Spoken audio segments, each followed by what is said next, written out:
You're tired of being on guard all the time for whatever it is at work or relationships, with people around you. If you don't want to be on guard all the time, especially this is something that applies very well for relationships. If you don't know if this person is being loyal to you, you don't know this person is really telling you the truth.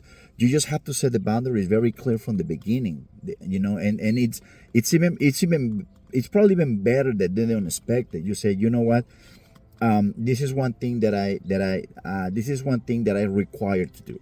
This is or two things or three things that I require to do. And if you mess up, I'm only gonna give you two chances, or you only have one chance. If you do that, I'm gone. If you do that, you're gone. If you do that, things are gonna change. Whatever it is, like I say, at work or relationship, but you set the boundaries early, and the important thing is that you follow them. If you're telling that person that you are not going to put up with them breaking your requirements, and not really taking them serious, then there's gotta be consequences. It's not a punishment; it's a consequence. A punishment is something that you do on purpose with the intention. It kind of has the purpose of just making the other person, hurting the other person. Let's say it will be physically or emotionally, mentally, whatever. But it's a consequence. Set up the boundaries, and you say, you did it. You did something that hurt me. And if you say that there's only gonna be one chance. That means if you mess up once, I'm gone. I'm not gonna be around.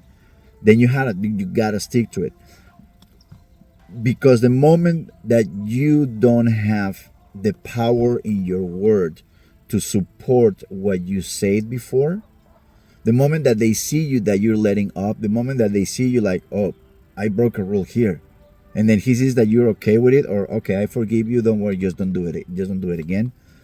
That's the moment that you're giving the other person permission to do it again. That's the moment that you're giving the other person permission to take the liberty of doing a lot of things that you probably don't know, but you're planting that thought in their mind, because you don't look like a firm person. You don't look like a person that commits to his or her word, and you don't look like a person that it's really gonna stand your ground and say, this is what I said, this is what I meant, and this is what's gonna happen.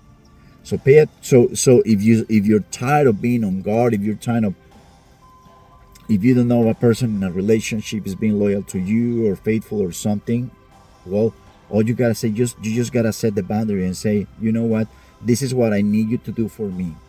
This is a requirement that I have. Don't do this and don't do that. This is what I need you to do for me. Please don't do this or do that. Okay? And if they break the rules, you have to apply the consequences. You cannot look away and say, okay, I'm gonna let it pass this time, because you're gonna come as weak, and you're gonna come as someone. Yet, at the moment you do that, you're opening the door for them to break the rules over and over. You gotta stick to it. I'll see you next time, guys. Thank you.